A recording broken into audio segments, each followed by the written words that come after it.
Hi hello welcome to AK Delight. ಎಲ್ಲರಿಗೂ ನಮಸ್ಕಾರ. ನಾನು ನಿಮ್ಮ ಅಕ್ಷತಾ. ಇವತ್ತು ನಾನು ತುಂಬಾ ಸುಲಭವಾಗಿ ಹಾಗೆ ತುಂಬಾ ಬೇಗ ಮಾಡುವಂತಹ ಊರ ಬೆಂಡೆಕಾಯಿಯ ಬೇಳೆ ಸಾರು ರೆಸಿಪಿಯನ್ನು ನಿಮ್ಮ ಮುಂದೆ ತಂದಿದ್ದೇನೆ. ಬನ್ನಿ ಹಾಗಿದ್ರೆ ಈ ರುಚಿಕರವಾದಂತಹ ಬೇಳೆ ಸಾರನ್ನು ಮಾಡುವ. ಮೊದಲಿಗೆ ನಾನಿಲ್ಲಿ ಒಂದು ಕುಕ್ಕರಲ್ಲಿ 1/4 ಕಪ್ ಆಗುವಷ್ಟು ತೊಗರಿ ಬೇಳೆಯನ್ನು ಚೆನ್ನಾಗಿ ತೊಳೆದು ಕುಕ್ಕರಿಗೆ ಹಾಕಿಕೊಳ್ತಾ ಇದ್ದೇನೆ. ಇನ್ನಿದಕ್ಕೆ 2 ಎಸಳು ಬೆಳ್ಳುಳ್ಳಿಯನ್ನು ಹಾಕಿ ನೀರು ಹಾಕಿ ಹಾಗೆ ಮೇಲಿನಿಂದ ಒಂದು ಅರ್ಧ ಚಮಚ ಆಗುವಷ್ಟು ಅಥವಾ 1 ಚಮಚ ಆಗುವಷ್ಟು ತೆಂಗಿನ ಎಣ್ಣೆಯನ್ನು ಹಾಕಿ ಕುಕ್ಕರ್ ಮುಚ್ಚಳ ಮುಚ್ಚಿ 4ರಿಂದ 5 ವಿಸಿಲ್ ಕೂಗಿಸಿಕೊಳ್ಳಿ. ಈ ನಮ್ಮ ತೊಗರಿ ಬೇಳೆ ಎಲ್ಲ ಚೆನ್ನಾಗಿ ಬೇಯಬೇಕದು. ಇನ್ನಿದನ್ನು ಈ ರೀತಿಯಾಗಿ ಸ್ಮ್ಯಾಶ್ ಮಾಡಿಕೊಳ್ಳಿ.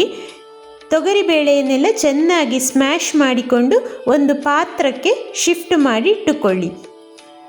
ಇನ್ನು ಒಂದು ಪಾತ್ರೆಗೆ ಒಂದು ಮೀಡಿಯಂ ಸೈಜಿನ ನೆಲ್ಲಿಕಾಯಿಯ ಗಾತ್ರದ ಹುಣಸೆ ಹುಳಿಯನ್ನು ಈ ರೀತಿ ನೀರು ಮಾಡಿ ಹಾಕಿಕೊಳ್ಳಿ.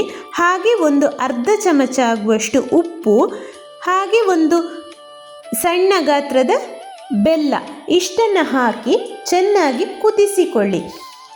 ಸಾಧಾರಣ 1 ಗ್ಲಾಸ್ರಿಂದ 2 ಗ್ಲಾಸ್ ಆಗುವಷ್ಟು ನೀರನ್ನು ಹಾಕಿ ಈ ರೀತಿ ಚೆನ್ನಾಗಿ ಕುದಿಸಿಕೊಳ್ಬೇಕು.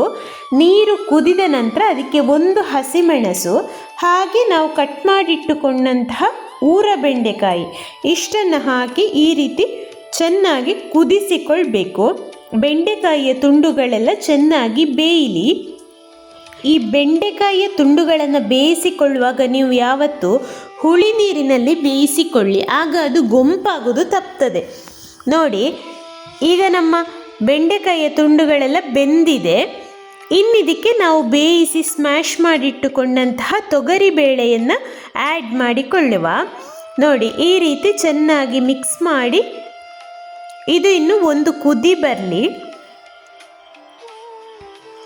ಬೇಕಿದ್ದರೆ ಕನ್ಸಿಸ್ಟೆನ್ಸಿ ನೋಡಿಕೊಂಡು ನೀರು ಆ್ಯಡ್ ಮಾಡಿಕೊಳ್ಳಿ.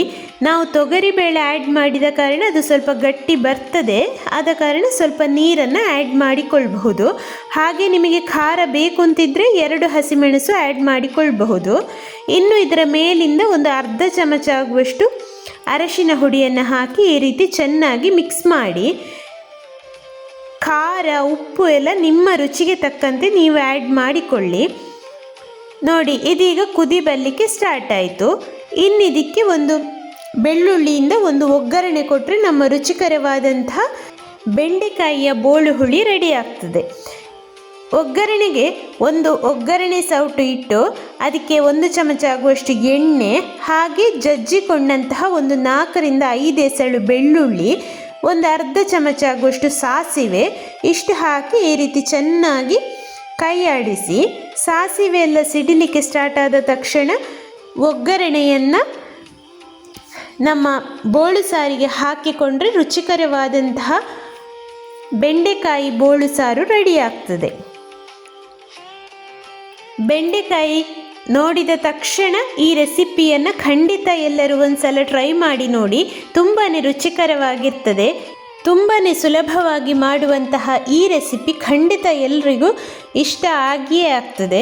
ಸ್ನೇಹಿತರೆ, ಈ ಸಾರಿಗೆ ಬೇಕಾದಂತಹ ಇಂಗ್ರೀಡಿಯೆಂಟ್ಸನ್ನು ಡಿಸ್ಕ್ರಿಪ್ಷನ್ ಬಾಕ್ಸಲ್ಲಿ ಕೊಟ್ಟಿದ್ದೇನೆ. ಹಾಗೆ ಸಬ್ಸ್ಕ್ರೈಬ್ ಆಗದವರು ಸಬ್ಸ್ಕ್ರೈಬ್ ಆಗಿ ಸಪೋರ್ಟ್ ಮಾಡಿ. ಸ್ನೇಹಿತರೆ, ಹಾಗಿದ್ರೆ ಬಿಸಿ ಬಿಸಿ ಅನ್ನದ ಜೊತೆ ಬಿಸಿ ಬಿಸಿ ಸಾರನ್ನು ಸ್ವಲ್ಪ ತುಪ್ಪ ಹಾಕಿ ಸವಿದು ನೋಡಿ, ತುಂಬಾ ರುಚಿಯಾಗಿರ್ತದೆ.